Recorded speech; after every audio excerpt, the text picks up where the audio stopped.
Just ahead, there's another edition of the Florida Roundtable, a service of Florida's Talk and Entertainment Networks. I'm Reagan Smith, Public Affairs Director of the Florida News Network. And I'm Executive Producer Michael Yaffee. Michael, a pleasure to be with you again today. Finances, money, wow. Yeah, did I get your attention? The condition of your purse or your wallet or whatever you put your money in. Andrew Gause is going to be our special guest today, and I genuinely believe that this gentleman is probably the number one historian of American finance in the United States today. He always has a lot of interesting things to say. So, pull up a chair, put an ear on the radio. The Florida Roundtable begins in a moment.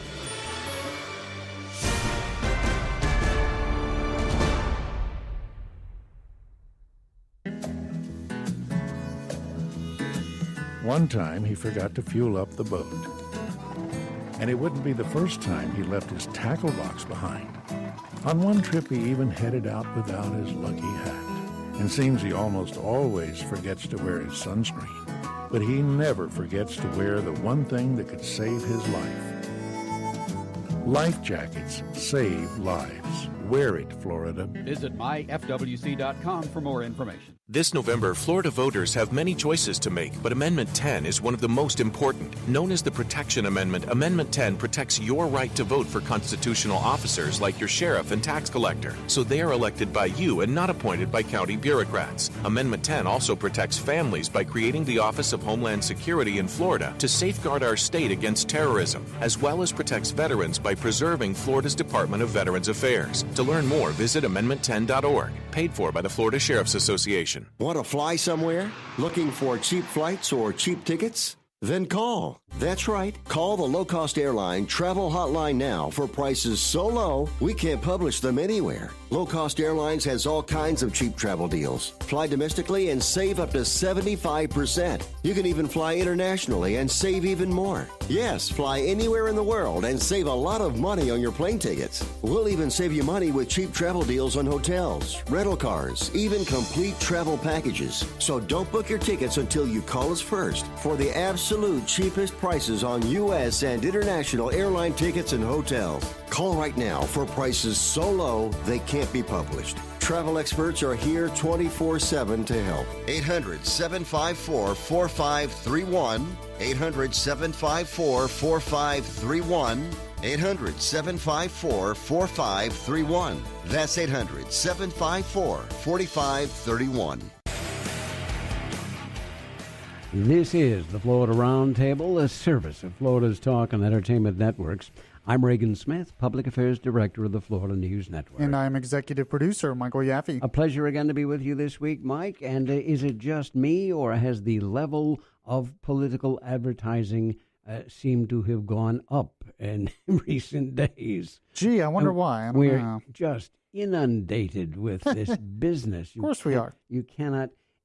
I'll tell you what. I'm seeing as many political commercials as I am for new medicines and pills.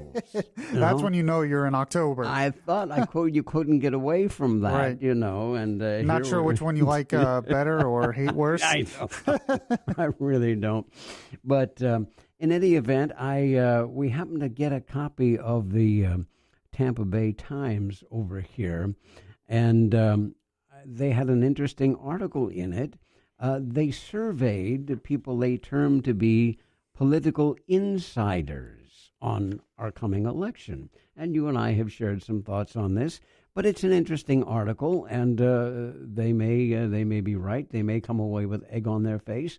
But I thought I would share some of the thoughts of these insiders, quote unquote. We'll talk more about that in a minute. The Tampa Bay Times did a survey of Florida political insiders, and they are predicting November victories for Andrew Gillum and Rick Scott. That really is an interesting ticket splitting. Yeah, an interesting combination there. That them two. I mean, I almost find that hard to believe. Well, I do. I agree with you. As I say, it's the Tampa Bay Times, and they say that they talked to more than 100 political operatives, money raisers, activists, political scientists, and that they were deliberate in including Republicans, Democrats, and independents. Now, of these people that they surveyed, 2/3 of them think that Andrew Gillum will defeat Ron DeSantis for governor. And I find that interesting in the light of the last Mason-Dixon poll came out that showed Gillum only 1 point ahead of DeSantis, a virtual tie, well within the differences, you know. Some people think that is because of what is being called the Kavanaugh effect, that the whole business with Kavanaugh and the Democrats attacking him, so forth, has actually energized the Republicans to go out and vote, not the Democrats. Well, and I wonder, I keep looking for this far-left socialist kind of thing. Yeah. And I don't know, I'm not sure that I've seen the heavy emphasis on that yet. There's been a little bit. There's been a couple of ads put out there by Republicans, but Ron DeSantis himself hasn't been out there as much as you would think. Yeah, you would think there'd be more of that. Well, all right, so that's the insiders saying that. Now, more than half of those same insiders believe that Governor Scott is going to unseat U.S. Senator Bill Nelson. Interesting. They think that these advertising businesses is apparently working for them. I will say this. The last debate between Nelson and Scott, they both were terrible. They both were awful. Yes, I agree Rick Scott is not a good debater. No, well, neither one of them, actually. Yeah, you know, right. They don't. Well, these same insiders are also making some other forecasts. They forecast the election of Republican Ashley Moody for Attorney General. Oh, okay, I could see that. They think that Democrat Nikki Fried is going to become the agriculture commissioner. I don't know. She's running against a good, strong successor to Adam Putnam. And they also predict that Republican Jimmy Patronis will become the chief financial officer of the state of Florida. Oh, there you go. All right. Well, we'll meet back here in a month and see how they did with that. Of course, our guest today, Andy Gause, a financial wizard, and we love this guy. But I have a story here. Banks, and he's going to talk about them. Banks are starting to offer services through virtual assistants like Amazon and Echo. Amazon and Echo, you know those. Well, it backfires when you ask Alexa for your account balance, and she just starts laughing. We'll have to ask Andy about that. That's what happens to me all the time. I'm Reagan Smith. And I'm Michael Yaffee. The Florida Roundtable continues following these messages. Here's a special message for those of you who owe the IRS at least $10,000 or more in back taxes. The IRS has special programs in place that could eliminate or reduce your tax debt by thousands of dollars. Call the Federal Tax Management Helpline that has been set up for you, 800-267-1344. Stop the wage garnishments, levies, and tax liens now. Once you've qualified and enrolled, the IRS will stop all the collection activities against you. These unique programs have been allocated to help the economy and significantly reduce or eliminate your tax burden. The IRS is currently accepting reduced settlements and other favorable programs. You may qualify for substantial savings, so get the help you need. If you owe more than $10,000 in taxes, call for free information and to see if you qualify. Take down the number now for the Federal Tax Management Hotline, 800-267-1344. That's 800-267-1344. 800-267-1344. In a world of tiny tomatoes and backyard pests, one man and his better half dig deep to save backyard gardens. Joni, stand by to upload expert videos. Already loaded, Tom. Wow, you're good. You're not so bad yourself. Tom and Joni McCubbin star in hisandhersgardening.com. Critics rave. Tom and Joni, they really grow on you. 2 green thumbs up. Don't miss hisandhersgardening.com. Wow, your flowers are gorgeous. What's your secret? It's no secret. It's Bare Advanced. You mean these blue bottles? Uh-huh. I protect my beauties with all-in-one rose and flower care. It's insect and disease control plus fertilizer. Really? What's this 12-month tree and shrub protect and feed? Oh, I use it on my trees. It kills bugs for up to a year, plus it feeds. It's that easy. Hey, where are you going? To get my own. I want a great yard, too. Bare Advanced. Get more from the blue bottle. Always read and follow label instructions. We are back. You're listening to the Florida Roundtable, the service of Florida's Talk and Entertainment Networks. I'm Reagan Smith. And I'm Michael Yaffee. And Michael, as promised, at this time of the program, we are joined by Andrew Gause. He's a gentleman who has been here several times before. Andy is one of the most respected monetary historians and contemporary experts on the American and international banking system. If you've heard him before, you know he has a tremendous understanding of our monetary and our economic systems. And Andy, welcome back. It's a delight to have you back on the Florida Roundtable, sir. Oh, thank you so much for having me. For those of you who may not have heard you on our show before, maybe just take a moment and share a little bit of your background and how you arrived at where you're at today for those who aren't familiar with your work. Okay, so I'm basically a coin collector. Started when I was 8 years old and looked at the differences between American coins and found some pretty startling differences. Quite frankly, I grew up in that time when we took the silver out of our coins, we closed the gold window, we eliminated silver certificates and United States notes. So it was a very interesting time in monetary history, and I pulled on that string and actually spent a lifetime really studying our monetary system and various monetary systems around the world. I've written a couple of books, The Secret World of Money in 1996, and then Uncle Sam Cooks the books in 2002. I'm working on another one right now entitled Monetary History of the United States, and I'm the president of SDL Numismatics. We buy and sell American gold coins and silver coins, so if you have any old coins you might want to sell, I'm certainly your guy because they don't make them anymore. Well, we are so pleased to have you with us, and your observations are always well thought out and well expressed. And I guess I want to start with it is hard to believe that we are approaching a halfway point of Mr. Trump's 4 years of office here, or first four. Some people say, yeah, there's going to be 8. We don't know that for sure. But it's hard to believe it's been almost 2 years already. And two years of fighting. It's yes. insane. Well, I would be interested in your assessment. Of course, a big chunk of his campaign and getting in there was the economy and straightening out. So from your standpoint, how are we doing? Just what we were supposed to do.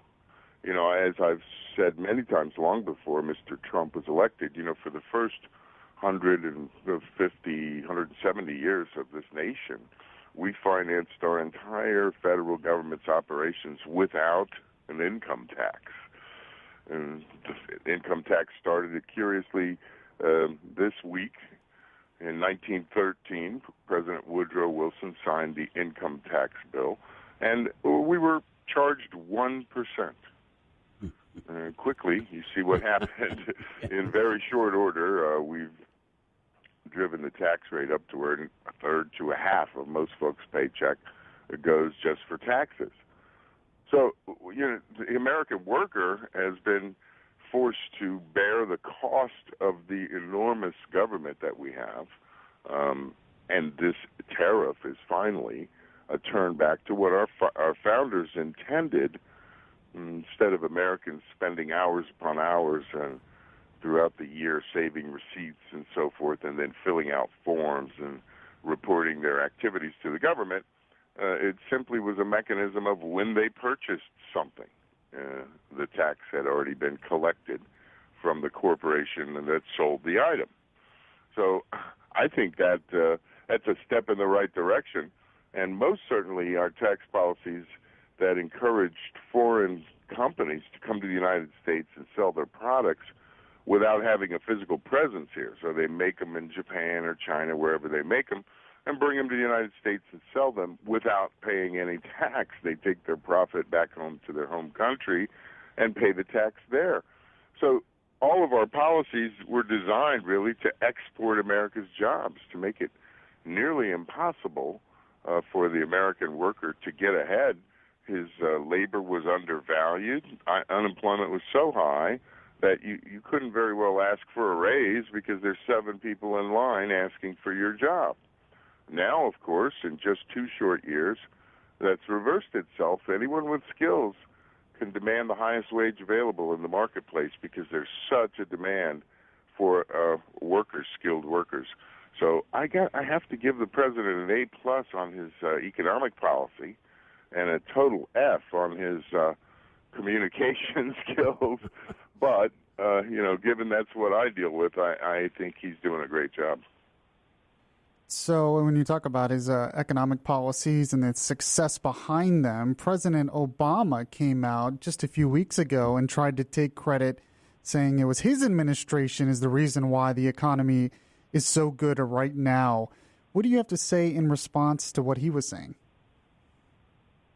Is he still around? That's the most absurd thing I've heard in quite a while. The former president, also said that we didn't build that. That if you have a successful business or a successful enterprise, that you didn't build it. I don't know. I think that notion that the reason our economy is booming is because of former President Obama is absolutely absurd. It was the change in tariffs and the cut in income tax and the elimination of regulations. The only thing that I'm waiting for, and I'm certain Mr. Trump will roll it out probably this year, but most likely next year, the infrastructure program. Without it, he's lit the economy on fire. Well, I liken it essentially to an engineer coming in and looking at an engine and saying, "Oh, I see why the engine's not running. You're restricting the airflow. You've cut off the gas and so forth." And he just went through the engine and tweaked all the little settings that were incorrect, and now it's roaring back to life. So for Mr. Obama to suggest that after his 8 years, it took him 8 years to right the economy, and then as soon as he left, it roared to life, I don't think that's an accurate description. Andy, if you had the president's ear, and you alluded to this a little bit here, something you think may be coming later this year or into next year, talk about these next steps that you're looking forward to. I'm very excited about Elon Musk's Hyperloop program. I live in the New York City metropolitan area. Our infrastructure is crumbling. Well, it's been neglected for so many years. And the president and Peter Navarro, his economic advisor, with a little help from Wilbur Ross, introduced a plan when he was still candidate Trump that involved public-private partnerships for rebuilding and building America's infrastructure. The idea that we pay tolls, we pay gas taxes, we pay a lot of money, individuals do, to maintain roads. And I know Florida is no stranger to the idea of a toll road, right? Here in New Jersey, we have the New Jersey Turnpike, runs the length of this state, and it's been here 60 years, 70 years, and it throws off an amazing amount of income. But it's run as a public entity, which, as we all know, whenever a public entity does something, it doesn't do it in the most efficient manner that a private business might. And so, given the state of our infrastructure, a public-private partnership nationwide to rebuild the nation's road, expand our ports, and put in some high-speed transportation systems will really be a boon to the economy. This is, I think, the number of people that would go to work building the infrastructure, and then the uses of the infrastructure. As I sit and look at our highways here in New Jersey and see the miles of trucks waiting to move because of some bottleneck, and I think, gosh, all that wasted fuel, all that wasted time, if you could just make our infrastructure more efficient so that our goods could move more freely, that would really be an enormous cost saving. And I understand that the president wants to do the same thing. So I think an infrastructure program of significance will both put more people back to work, train folks, and then make business and the movement of materials more efficient. Now, do you think, when you talk about a public-private partnership, what exactly does that look like? Is that mostly with the federal government, or do you think the state government should be more involved in something like that? Well, at the federal level, naturally, there's going to be some kinks, shall I say, in interstate commerce. But when you're moving from state to state, you need the federal government involved. The individual states, however, there was a plan to sell the New Jersey Turnpike when Governor Corzine was in office, the idea being that we've spent all this money on this infrastructure from our tax dollars. Let's sell it to XYZ Corporation, let them pay a lump sum, which we can use to eliminate debt, and then collect the tolls and service the debt that paid for the whole thing. That's what I think the plan would look like, both at a federal and a local level. Hey, private investor, put your money up in the form of bonds, and then we'll pay you interest based on the tolls that we collect. And I just think that would really be a good way to rebuild the infrastructure, given that we're $21.5 trillion in debt. Perhaps we as a nation can't afford any more, but private business most certainly can. And along the lines of the infrastructure, that actually expands to more than just highway, but in general, public works programs. Would you advocate that kind of an involvement again? I would indeed, yeah. And I think most Americans understand, or should, that there is no free lunch. Somebody has to pay, and so who pays, I think, is the question. A great many folks expect that, this magic money tree just drops money and then we build roads and so forth. Taking a businessman type of a look, rebuilding water systems and the delivery of infrastructure in rural areas. We did that with telephone, to now do it with high-speed internet and things of that nature. So it's not just roads and bridges, for sure. Infrastructure includes the new 5G network, the high-speed, as I mentioned, trains that would really eliminate some congestion on the highways. So there are plans that aren't just bridges and roads, and I think many of those will be looked at as well. Andy, we're rapidly approaching our mandatory first break here, but I know you have various websites and ways that folks can get a hold of you to find out more information of the things they're hearing on this show. Sure. Well, we haven't even really talked about those yet, the organic money and such, but I do have a great body of work available just to read online at andygause.com.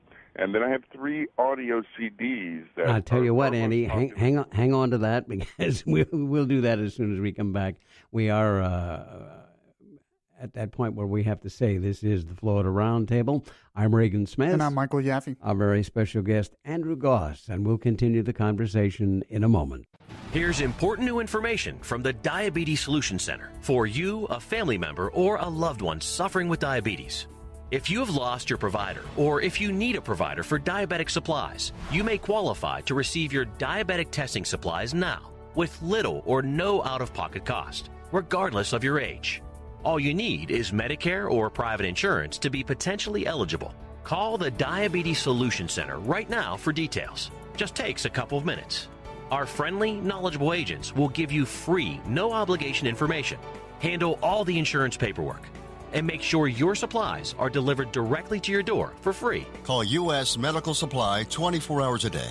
800-897-0014. 800-897-0014. 800-897-0014. Call right now. 800-897-0014. Florida's boating environment is always changing. New sunsets, new experiences that you won't find anywhere else on Earth. But one thing that never changes: boating while impaired by drugs or alcohol.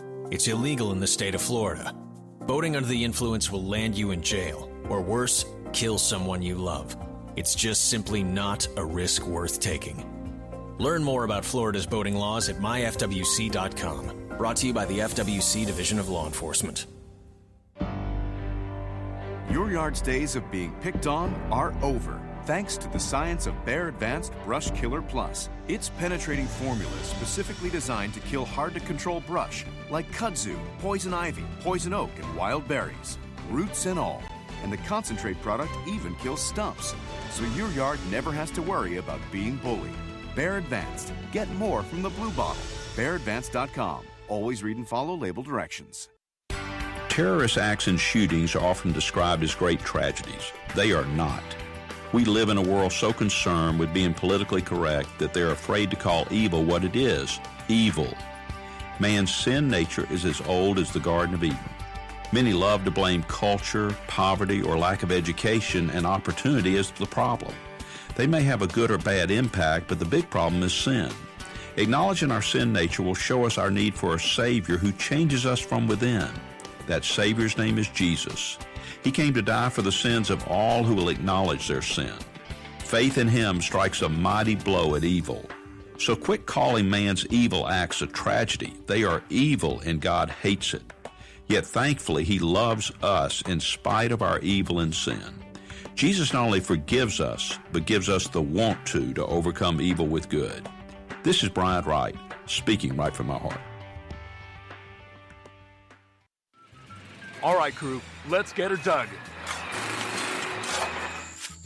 Honey, you want to give me a hand? I'm planting that tree, remember? No matter how large or small your digging project may be, no matter how urban or rural, you must always call 811 before any digging project. 811 is our national one-call number, alerting your local utility companies to come out and mark any lines they have near your dig site. You must call 811 at least 2 to 3 business days before any digging project, so you can avoid hitting our essential buried utilities. This includes natural gas and petroleum pipelines, electric, communication cables, and water and sewer lines. So before you do this or this, make sure you do this. For digging projects big or small, make the call to 811. Brought to you by Common Ground Alliance. From Pensacola to Key West and all points in between, you're listening to the Florida Roundtable, a service of Florida's Talk and Entertainment Networks. I'm Reagan Smith. And I'm Michael Yaffee. Our very special guest this day is Andrew Gause. I said at the outset he is one of the nation's most respected monetary historians and expert on our economy and international banking. And Andy, it's always a pleasure to have you with us.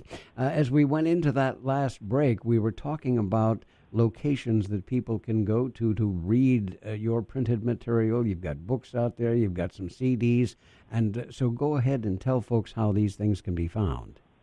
Sure. Andy Gause, GAUSE.com, if you want to read economic stuff. Most of my readers and listeners suggest that hearing is better and easier. So the 3 CDs that I mentioned are giveaways. The Federal Reserve, which we haven't talked about yet, but is a very critical component of this economy. The definition of money. What the heck is a dollar? If we don't know that, it's hard to just can't do anything else. And then the third, protecting your wealth. These are our 3 most popular CDs. They're part of the package of books that I sell, but I'll give them free to Florida Roundtable listeners if you'll mention that you heard it, either Reagan Smith or Mike Yaffee, just Florida Roundtable. That'll work. Mention that, and we'll send them to you absolutely free. But you just call our 800 number, 800-468-2646, or go online if that's your thing to Andy Gause, GAUSE.com. And in let's talk about the Federal Reserve then. The Federal Reserve is raising interest rates very slowly to kind of make sure we don't have inflation, even though we really haven't had a problem with inflation so far. What do you think about the Federal Reserve doing this now? Well, there are 3 components to inflation, right? And the first one is an increase in the broad money supply. Now, that is one thing President Obama gave us. I think we added some $20 trillion in various forms to the economy when President Obama was in office. So rather than fix any problems that exist, let's just create more money and throw it at the problem. And you have to think of that in terms of you ordered a pizza and there's more people than there are slices, so you make the slices smaller. Now, people aren't as full, perhaps, but at least everybody gets a slice. And that's the way that they've handled the economic crisis up until now. So we increase the broad money, yet we didn't have enough jobs for the folks that were working. So that's really the second part of the equation, what they call resource slack. We were getting killed in the Trade Department. Foreign companies and countries were dumping their goods here, undercutting American manufacturers and American labor, and making it virtually impossible to have wages rising and keeping American manufacturers, American business on the edge all the time. This, of course, is being taken up, as we've all heard or should have heard. Unemployment is at a record low, and factories are humming along, and companies are building new factories. So this, $700 billion just in the steel industry alone on the back of his tariffs on foreign imported steel.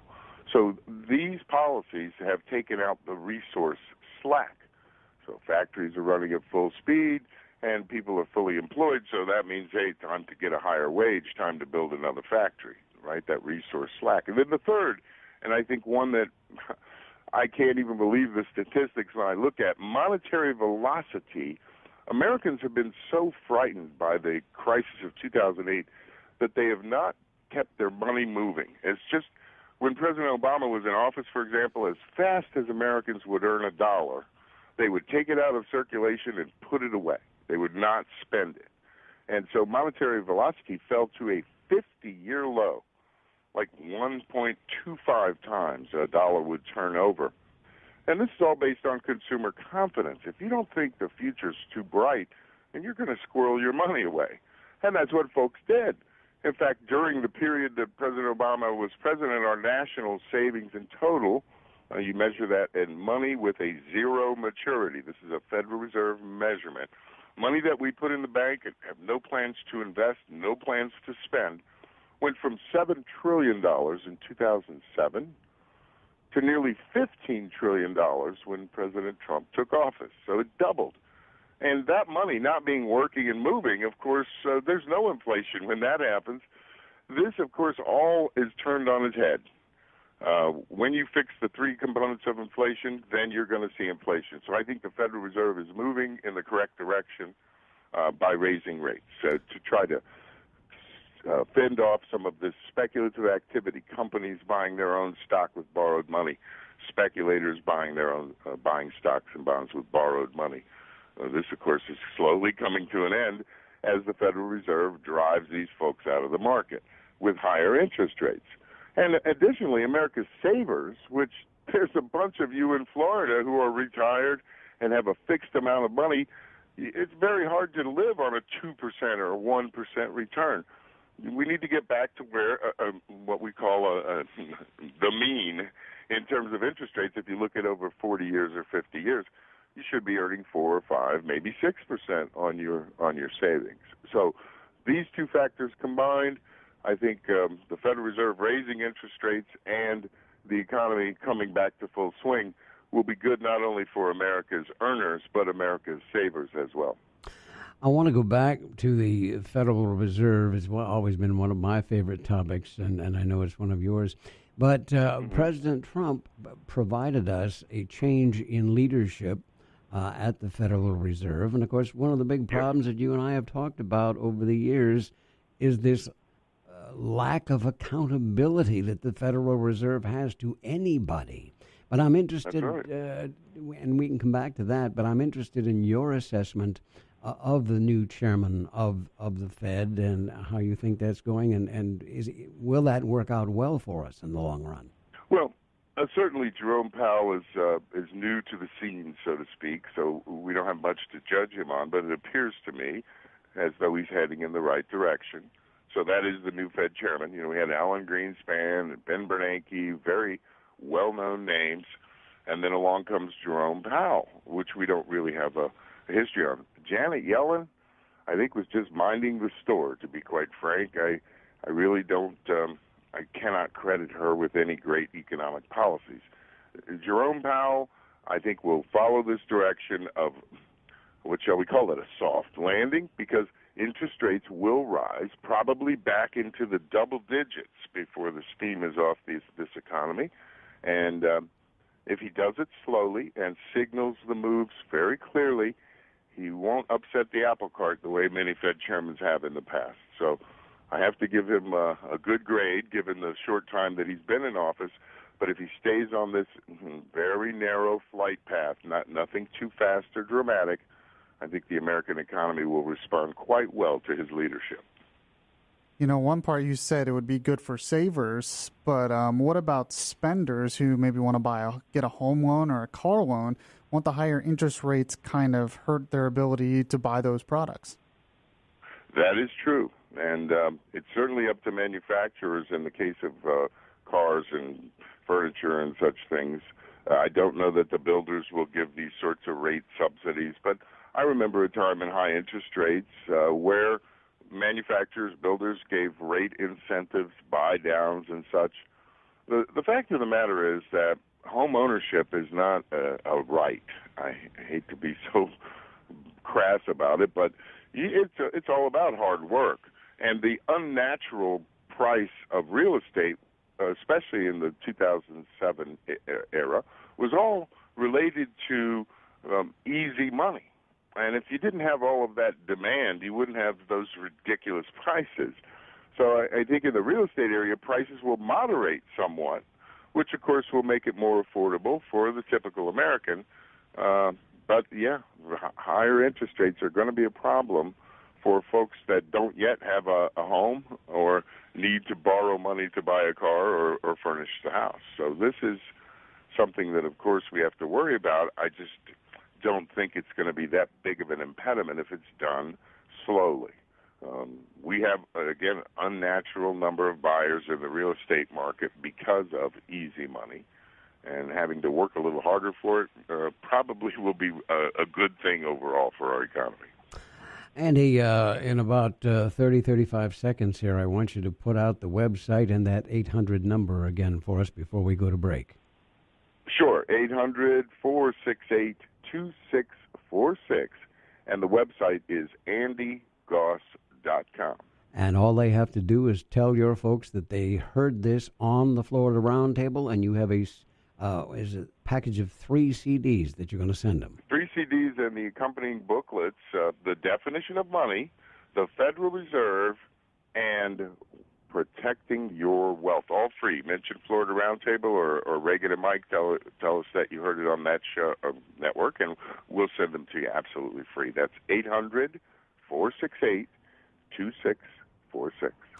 I'm Reagan Smith. And I'm Michael Yaffee. And you are listening to the Florida Roundtable. Our very special guest this day, financial analyst and expert Andy Gause. And if you will stay put, why, the Florida Roundtable conversation continues following these messages. Here's a special message for those of you who owe the IRS at least $10,000 or more in back taxes. The IRS has special programs in place that could eliminate or reduce your tax debt by thousands of dollars. Call the Federal Tax Management Helpline that has been set up for you, 800-267-1344. Stop the wage garnishments, levies, and tax liens now. Once you've qualified and enrolled, the IRS will stop all the collection activities against you. These unique programs have been allocated to help the economy and significantly reduce or eliminate your tax burden. The IRS is currently accepting reduced settlements and other favorable programs. You may qualify for substantial savings, so get the help you need. If you owe more than $10,000 in taxes, call for free information and to see if you qualify. Take down the number now for the Federal Tax Management Hotline, 800-267-1344. That's 800-267-1344. 800-267-1344. Black and green stuff growing on roofs or second-story siding? Pick up Wet and Forget Hose End. It's Wet and Forget, but with a brand-new nozzle that attaches to your garden hose and sprays up to 30 feet. Wet and Forget Hose End easily cleans places you can't reach without a ladder. Each bottle cleans a whopping 2,000 square feet. Get the new Wet and Forget Hose End at Lowe's or visit wetandforget.com for a store near you. Unexpected expenses can hit anyone, and many Floridians turn to small dollar loans to manage those temporary financial challenges. When using a small dollar loan, be sure to choose a state licensed lender. Remember that borrowers have rights under Florida law, including flexible repayment options if you can't repay on time. Make sure you understand the cost and terms of the loan before you borrow, and only borrow what you can afford to pay back. For more information, go to borrowsmartfl.com. This message is brought to you by the Florida Community Financial Services Association.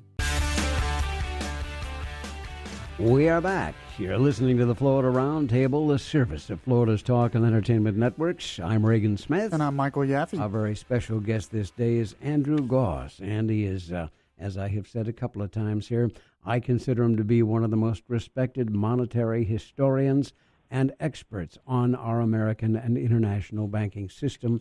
And it is always a pleasure, Andy. We know how busy you are. And we delight when you have some time to spend with us on this program, sir. So thank you in advance. No, thank you, fellas. I'll make time for you guys. I really appreciate you having me on. Well, thank you, sir. I want to spend a few minutes here talking about the Federal Reserve. And it's been my experience that most people really don't understand the Federal Reserve. Woodrow Wilson and the reformers of the early 20th century pulled this thing together. And I hate to say it, but essentially once these folks are in power, they are virtually unaccountable to anybody but themselves. And I don't know that... You're absolutely... Yeah, the American public doesn't understand that. We need to explain this more often, I think, to the American public. Well, yes. And, talk about independent. That's what they're touted as being independent. Now, earlier this year, President Trump blasted the Fed. Why are you raising interest rates now when we're just starting a recovery? And typically, the president never speaks to the Federal Reserve. They're supposed to be totally independent because the Federal Reserve gets to decide what a dollar is.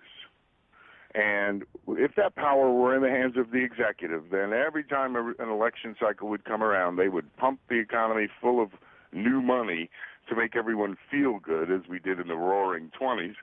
And then after they're elected, bust, right? Stop. And they're in 4 years, they don't have to worry about it. Well, the independence of the Fed was intended to eliminate the influence of politics into our monetary policy. But it really hasn't been that way. Jimmy Carter could certainly explain that to you. In his term, I think they raised interest rates 37 straight times during his term, and he could not win re-election because folks were just up to the top of their head with interest rate increases. So the idea that the Federal Reserve is independent is our first mistake, in my opinion. Its operation should be in the Treasury. Think of the enormous profits of the Fed. The idea that you create a dollar from nothing, and now it's not even paper, right? It's an electronic impulse. And then you collect interest. That just seems absurd to me. And so then the question becomes, well, then who benefits? This is a private corporation, a private cartel. There are 12 Federal Reserve banks, each of which are privately owned. The government owns no part of the Federal Reserve banks. And so this, to me, is an absolute flaw in the system that Woodrow Wilson and his cohorts put in place. If it were up to me, I would nationalize the Federal Reserve. That would be a part of the Treasury. Right now, the owners of the Federal Reserve, and it should be no surprise, really.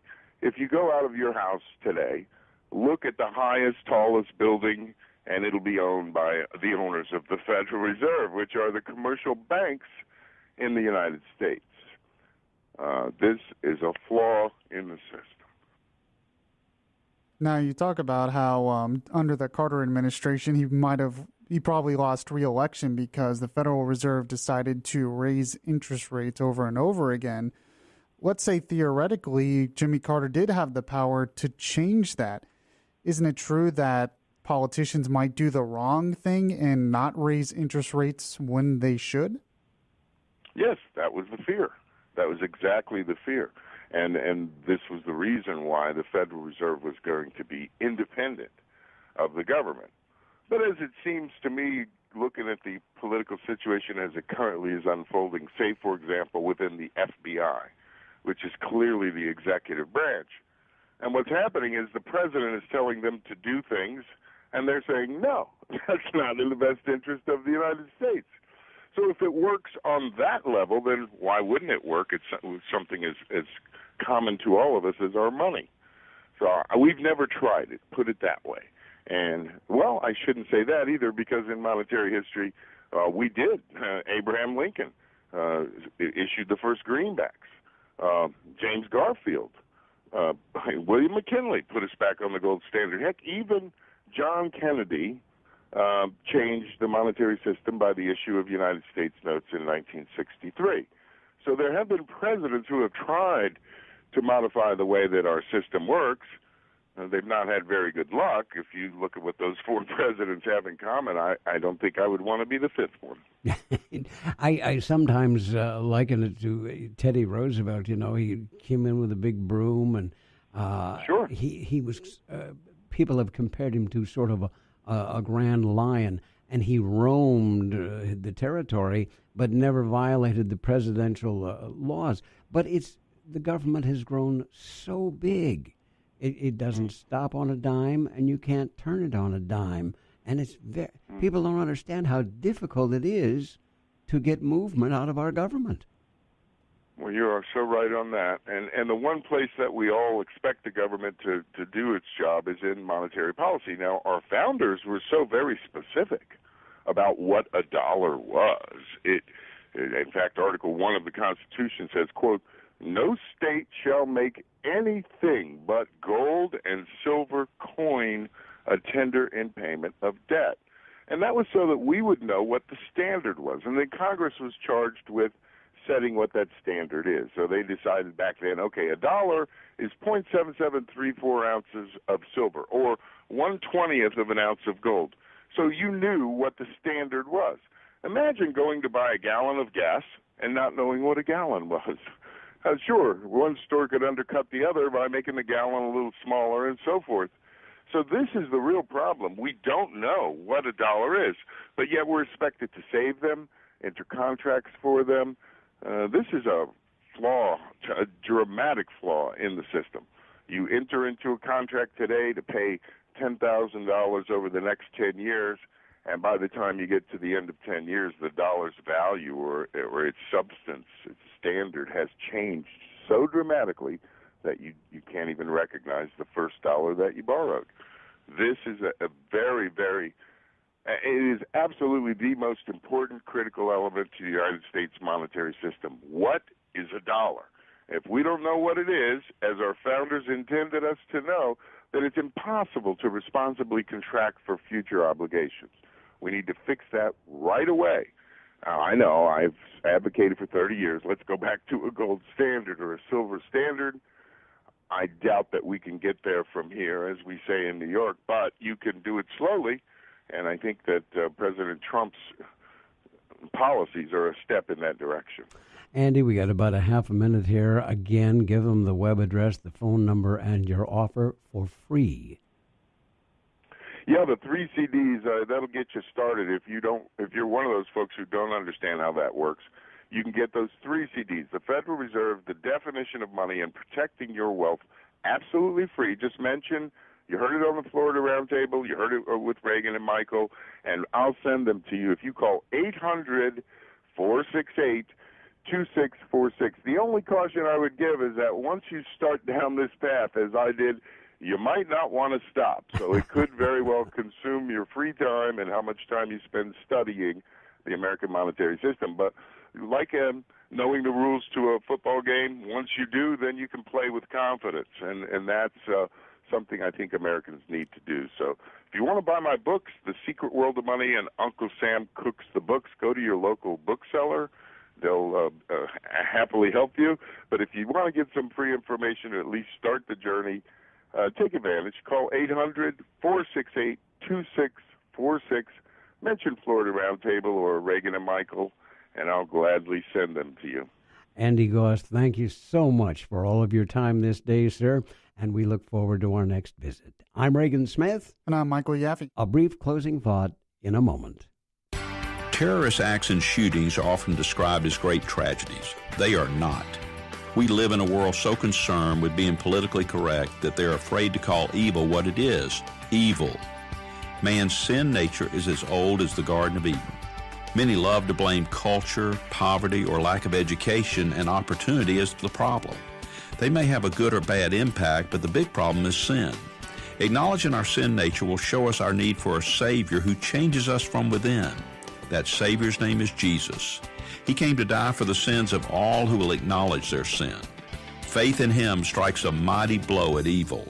So quit calling man's evil acts a tragedy. They are evil and God hates it. Yet thankfully He loves us in spite of our evil and sin.